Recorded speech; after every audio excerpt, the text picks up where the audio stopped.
Bonjour à tous, j'espère que vous allez bien. Une photo peut-elle montrer l'inexpliqué ? Est-il possible d'imprimer sur pellicule ou numériquement quelque chose que nous ne voyons pas à l'œil nu ? L'appareil photo peut-il être le reflet de l'âme ?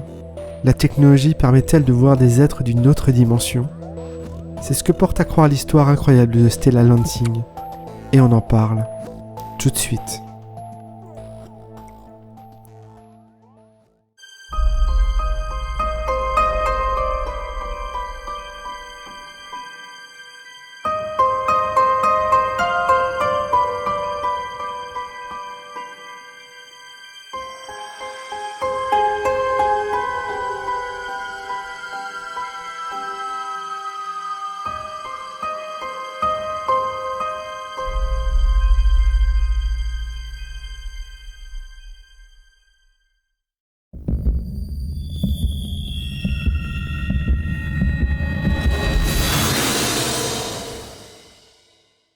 Stella Lansing vivait dans le Massachusetts.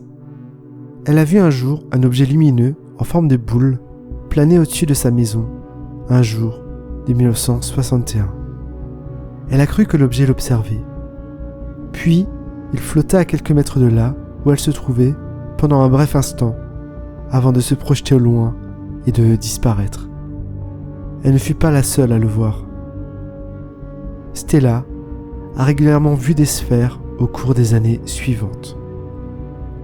Parfois, les formes semblaient marcher à ses côtés, s'arrêtant de temps en temps. Elle décida d'investir dans un appareil photo pour recueillir des preuves. Mais ces photos n'étaient pas assez nettes, et elle décida alors d'acheter une caméra 8 mm pour filmer ces événements. Un autre jour, elle se gare chez elle, et elle voit dans le lac un homme qui entre sa tête et la ressort de façon frénétique dans le lac. Il portait une casquette. Il se met à sortir de l'eau et se met à ramper jusqu'à la voiture. Stella entre en panique, car malgré son aspect humain, la forme se déplaçait de façon étrange. Et ce soir-là, ses voisins sont également témoins d'une lumière orange autour de leur maison, qui rentra ensuite dans le lac. Le 18 février 1965, Stella roulait sur la route 32 dans Northampton pour amener des bougies à des amis. Ce jour-là, il y a une énorme panne dans le nord des États-Unis pendant de longues heures. Elle remarqua une sphère dans le ciel et se gara le long de la route. La sphère semblait sautiller dans le ciel. Un autre conducteur s'arrête également, ayant lui aussi vu cette sphère. Elle retourne vite chez elle pour chercher sa caméra. En revenant, au-dessus de leur tête, deux lumières jaunes évoluaient tranquillement de l'est vers l'ouest, en direction d'un cimetière. Le temps que Stella prépare sa caméra, deux autres boules lumineuses étaient apparues. L'une d'elles semblait rebondir dans le ciel. Stella a filmé ce balai d'orbes dansant dans le ciel, tandis que le conducteur de l'autre véhicule se tenait près d'elle et admirait ses mouvements de lumière. À un moment donné, un orbe bleu est venu rejoindre les autres. Puis une lumière blanche a semblé envelopper toute la zone. Et les orbes sont partis à une vitesse extraordinaire. Stella était heureuse. Elle a enfin pu filmer ces phénomènes dont elle était témoin depuis des années. Mais elle a dû attendre un an avant de pouvoir s'acheter un projecteur pour voir le film en détail. Elle fit alors l'acquisition d'un projecteur neuf avec la technologie de ralenti pour voir le film image par image. Et c'est ce procédé qui lui a permis de remarquer que certaines images de ce film présentaient une scène insolite, qui ne ressemblait en rien à ce qu'elle avait filmé dans le ciel en février 1967. La scène en question était présente sur un si petit nombre d'images qu'on ne la remarquait pas lorsque le film jouait à une vitesse normale. La scène montrait 4 hommes que Stella ne reconnaissait absolument pas et qui n'étaient pas sur place au moment où la scène des orbes avait été filmée. Cette image a été surnommée « Les Occupants ».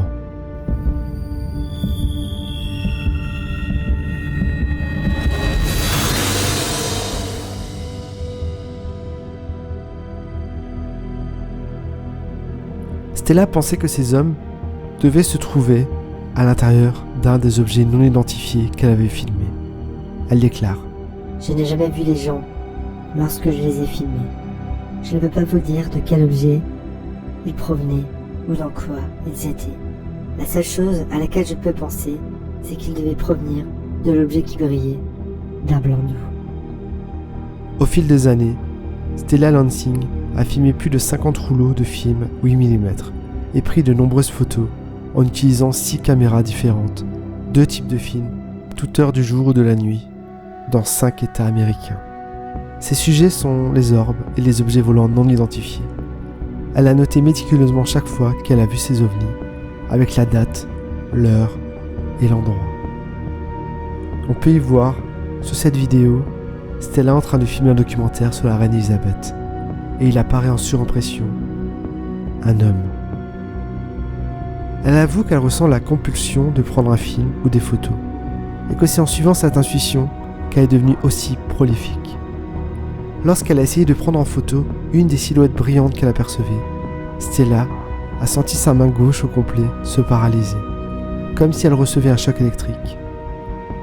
Je ne sais pas s'ils viennent d'une autre planète, ou s'ils vivent à l'intérieur de notre dimension, ou s'ils sont interdimensionnels, ou peut-être qu'ils vivent à un endroit sur Terre que nous n'avons pas encore découvert. Mais quoi que ce soit que je fasse, c'est comme si j'étais programmée d'une certaine manière pour en sentir le besoin de prendre des photos d'ovnis. Je ressens une certaine compulsion à prendre la caméra, une soudaine urgence à vraiment saisir cette caméra. Je sens que peut-être on me le dit, mais je ne sais même pas, je n'en suis pas consciente. Quand j'enclenche l'obscurateur, c'est là que j'obtiens mes photos d'ovnis ou d'entités. Quelque chose me l'a fait faire sans que j'en sois consciente. Je n'en prends conscience qu'après que ce soit arrivé. Raconte-t-elle. Sur les films de Stella Lansing, de nombreuses images insolites apparaissent, comme des personnes ou des objets qu'elle n'a pas filmés ou pris en photo, de la même manière que les occupants, parfois en surimpression sur plus d'une image. Il est arrivé que des personnes se tenant près d'elle prennent aussi des films ou des photos du même événement, mais aucun d'eux n'a obtenu ces images. Il y a également des clichés où l'on peut voir des pointillés apparaissant sur la photo. On appela ça l'horloge. Des experts en photographie ont suggéré que les motifs sur les films pourraient être causés par un problème mécanique de la caméra, provoquant une fuite de la lumière. Toutefois, ces anomalies sont présentes sur des films pris avec plusieurs caméras différentes. Il est arrivé qu'un chercheur qui étudiait le phénomène change de caméra avec Stella à la dernière minute. Et encore une fois, avec la caméra du chercheur, des images insolites apparaissent sur le film. Un jour, elle se prit en photo et une étrange excroissance y apparut.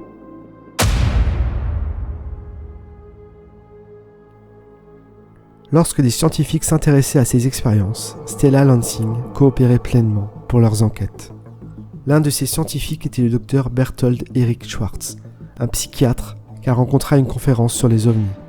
Ce médecin avait un vif intérêt pour le paranormal et l'ufologie, et il fut captivé par le récit que Stella lui fit de ses rencontres. Elle lui montra les photos et les films qu'elle avait pris. Le docteur Schwartz effectua des tests médicaux, physiques et neurologiques approfondis sur Stella. Tous ces tests donnaient des résultats normaux. Après des années de recherche, le docteur Schwartz était convaincu de l'authenticité des photos de Stella Lansing. Selon lui, les photographies montraient l'existence possible d'ovnis et de certaines entités qui leur étaient associées. Il proposa 2 théories pour expliquer les images hors contexte prises par Stella. Soit qu'elle crée ces images par projection mentale, ou soit qu'avec sa caméra, elle pouvait capter des images d'une autre dimension. En 1967, Stella a demandé l'aide d'un psychiatre qui a diagnostiqué chez elle une schizophrénie paranoïde. Le docteur a affirmé que les ovnis vus par Stella étaient en fait des hallucinations. Mais alors, comment expliquer les photos ? Stella affirmait alors qu'elle recevait des communications télépathiques provenant de Belzébuth, un démon. Bien qu'elle était catholique, Stella n'était pas une personne pieuse. Ce genre d'affirmation ne lui ressemblait pas. Elle fut internée en psychiatrie pendant 5 semaines. Son traitement terminé, elle est retournée chez elle et n'a plus eu besoin de soins psychiatriques. Pour le docteur Schwartz, la psychose temporaire était causée par ces phénomènes qu'elle expérimentait. Selon lui, elle avait dérapé et se croyait en contact avec Belzébuth parce que son esprit essayait de donner un sens à ces images et ces visites qui la tourmentaient depuis des années. En 1991, l'émission de télé Sing Sing, spécialisée dans le paranormal, voulait faire un reportage sur les expériences de Stella Lansing. Ils lui ont demandé s'il pouvait transférer le film contenant des images des occupants sur une cassette VHS afin d'être utilisé dans leur émission. C'est alors que quelque chose de troublant se produisit.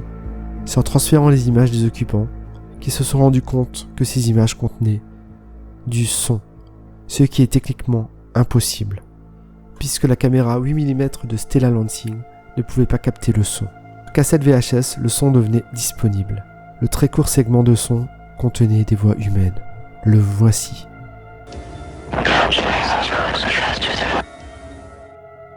Stella Lansing a continué toute sa vie à observer et étudier ces phénomènes étranges. Jusqu'en 2012, à la date de son décès, elle n'avait toujours pas de réponse quant à l'origine de ce qu'elle voyait et captait sur ces bandes. Cela reste une énigme. Alors pour vous, a-t-elle trafiqué les films ? Ou captait-elle des êtres d'une autre dimension ? Ou alors une toute autre théorie ? N'hésitez pas à le dire dans les commentaires. Et je vous dis à bientôt pour une prochaine vidéo. Allez, ciao ciao.